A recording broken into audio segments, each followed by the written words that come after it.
Hello guys, welcome back to my channel. ಇವತ್ತು ನೀವು ನೋಡ್ತಾ ಇರೋ mutton chops, red mutton chops ಮಾಡೋದು ಹೇಗೆ ಅಂತ ಈಸಿಯಾಗಿರುತ್ತೆ. ಆಮೇಲೆ ಮುದ್ದೆ ದೋಸೆಗೆಲ್ಲ ಇದು ಸೂಟೇಬಲ್. ಈಗ ನಾವು ಒಂದು ಅರ್ಧ ಕೆ ಅಷ್ಟು ಮಟನ್ ತೊಗೊಂಡಿದ್ದೀವಿ. ಅದಕ್ಕೆ ಸ್ವಲ್ಪ ಕೊತ್ತಂಬರಿ, ಕಾಯಿ ತುರಿ, ಬೆಳ್ಳುಳ್ಳಿ, ಶುಂಠಿ, ಮೆಣಸು, ಟೊಮೊಟೊ, ಈರುಳ್ಳಿ, ಚಕ್ಕೆ, ಲವಂಗ ಇಷ್ಟನ್ನು ತೊಗೋಬೇಕು.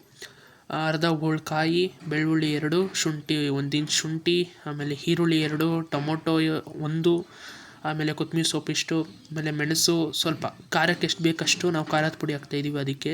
ಆಮೇಲೆ ಚಕ್ಕೆ 1 ಇಂಚು, ಲವಂಗ 4 ಇಷ್ಟನ್ನು ತೊಗೋಬೇಕು. ಈಗ ಒಂದು ಕುಕ್ಕರ್ಗೆ ಎಣ್ಣೆ ಹಾಕ್ಬಿಟ್ಟು ಈರುಳ್ಳಿನ ಚೆನ್ನಾಗಿ ಫ್ರೈ ಮಾಡಬೇಕು, ಹಸಿ ವಾಸನೆ ಹೋಗೋ ತನಕ. ಈಗ ನಾವೀಗ ಒಂದು ಗ್ರೈಂಡರ್ನ ತೊಗೊಂಡಿದ್ದೀವಿ. ಇಲ್ಲಿ ನಾವೇನು ಕಾಯಿ ತೊಗೊಂಡಿದ್ವಲ್ಲ ಅದು ಬೆಳ್ಳುಳ್ಳಿ, ಶುಂಠಿ, ಆಮೇಲೆ ಚಕ್ಕೆ, ಲವಂಗ, ಕಾಳುಮೆಣಸು ಮತ್ತು ಕೊತ್ತಂಬರಿ ಸೊಪ್ಪು ಇಷ್ಟನ್ನು ಪುಡಿ ಮಾಡಬೇಕು. ಆಡಿಸ್ಬಾರ್ದು, ಪುಡಿ ಮಾಡಬೇಕಷ್ಟೇ. ಅದು ಪುಡಿಯಾಗಲಿ. ಈ ಕಡೆ ಕುಕ್ಕರಲ್ಲಿ ಈರುಳ್ಳಿ ಫ್ರೈ ಆಯ್ತಿತ್ತು, ಅದು ಈಗ ಆಫ್ ಮಾಡಿದ್ದೀವಿ. ಬ್ರೌನಿಷ್ ಆಗಿದೆ. ಈಗ ನಾವು ಪುಡಿ ಮಾಡಿದ್ವಲ್ಲ ಅದಕ್ಕೆ ಒಂದು ಟೊಮೊಟೊ ಹಾಕಬೇಕು. ಆಮೇಲೆ ಒಂದೇ ಒಂದು ಚಮಚ ಸಾಕು ಖಾರದ ಪುಡಿ, ಏನಕ್ಕಂದರೆ ನಾವು ಮೆಣಸುಕಾಳು ಹಾಕಿದ್ದೀವಿ ಅದಕ್ಕೇ. ಆಮೇಲೆ ನಾವೇನು ಈರುಳ್ಳಿ ಫ್ರೈ ಮಾಡ್ಕೊಂಡಿದ್ದೀವಲ್ಲ ಅದು ಸ್ವಲ್ಪ ಹಾಕಬೇಕು. ಫ್ರೈಗೆ ಅಂದರೆ ಮಟನ್ಗೂ ಇರಬೇಕು, ಸ್ವಲ್ಪ ಗ್ರೈಂಡರ್ಗೆ ಅಂದರೆ ಪೇಸ್ಟ್ಗೂ ಇರಬೇಕು ಈರುಳ್ಳಿ, ಆ ಥರ ಮಾಡ್ಕೋಬೇಕು. ಇದನ್ನು ಚೆನ್ನಾಗಿ ಪೇಸ್ಟ್ ಮಾಡಬೇಕು, ನುಣ್ಣಗೆ ಪೇಸ್ಟ್ ಮಾಡಬೇಕು. ಈಗ ಸ್ವಲ್ಪ ಆಯಿಲ್ ಹಾಕೋತಿದ್ದೀವಿ, ಅದೇ ಈರುಳ್ಳಿ ಮಿಕ್ಕಿತ್ತಲ್ಲ ಅಲ್ಲಿ. ಈಗ ಮಟನ್ ಹಾಕಬೇಕು. ನೋಡಿ, ಇದಕ್ಕೆ ಮಟನ್ ಹಾಕ್ತಾಯಿದ್ದೀವಿ. ಎಳೆ ಮಟನ್ನು ಜಾಸ್ತಿ ಕೂಗಿಸ್ಬಿಡಿ, ಜಸ್ಟ್ 3 ವಿಷಲ್ ಕೂಗಿಸ್ರೆ ಸಾಕು. ಮಟನ್ ಚಾಪ್ಸ್ ರೆಡಿಯಾಗಿರುತ್ತೆ, ರೆಡ್ ಮಟನ್ ಚಾಪ್ಸ್. ಈಗ ಚೆನ್ನಾಗಿ ಫ್ರೈ ಮಾಡಬೇಕು. ನೋಡಿ, ಈಗ ಕಲ್ಲುಪ್ಪು ಹಾಕಬೇಕು. ಒಂದೇ ಒಂದು ಚಮಚ ಕಲ್ಲುಪ್ಪು ಸಾಕು. ಆಮೇಲೆ ಒಂದು ಚಿಟಿಕೆ ಅರಿಶಿನ ಹಾಕಬೇಕು. ಒಂದೇ ಒಂದು ಚಿಟಿಕೆ, ಜಾಸ್ತಿ ಆಗೋಂಗಿಲ್ಲ.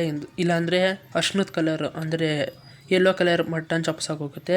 ಸ್ವಲ್ಪ ಒಂದು ಚಿಟಿಕೆ ಹಾಕಬೇಕು, ಮಟನ್ ಬೇಯಕ್ಕೆ ಅಷ್ಟೇ. ಈಗ ಎರಡೂ ಹಾಕಿ ಚೆನ್ನಾಗಿ ಫ್ರೈ ಮಾಡಬೇಕು. ಒಂದು 10 ನಿಮಿಷ ಆದರೂ ಚೆನ್ನಾಗಿ ಫ್ರೈ ಮಾಡಬೇಕು.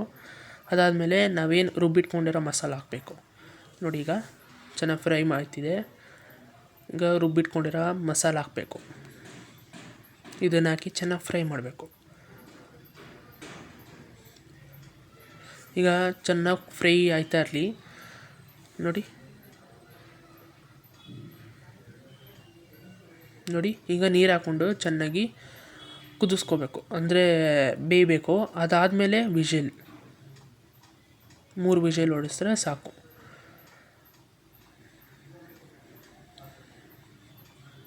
ನೋಡ್ಬೋದು, ಈಗ ನಾವೀಗ 3 ವಿಷಲ್ ಕೂಗಿಸ್ತಾ ಇದ್ದೀವಿ. ಈಗ 3 ವಿಷಲ್ ಕೂಗಿಸಿದ ನಂತರ ಈ ಥರ ಇರುತ್ತೆ. ನೋಡಿ, ತೆಗಿತಾ ಇದ್ದಾರೆ. ಸೂಪರಾಗಿ ಆಗೈತೆ ಮಟನ್ ಚಾಪ್ಸು. ನೋಡ್ಬೋದು, ಈಗ ಎಲ್ಲ ಫುಲ್ಲು ಮಟನ್ ಎಲ್ಲ ಚೆನ್ನಾಗಿ ಬೆಂದ್ಕೊಂಡಿದೆ, ಮಸಾಲ ಎಲ್ಲ ಹಿಡಿದಿದೆ, ಆಮೇಲೆ ಚೆನ್ನಾಗಿ ಸ್ಮೆಲ್ ಬರ್ತಿದೆ. ಇದು ಇವತ್ತಾಗಿದ್ದು mutton chops, red mutton chops.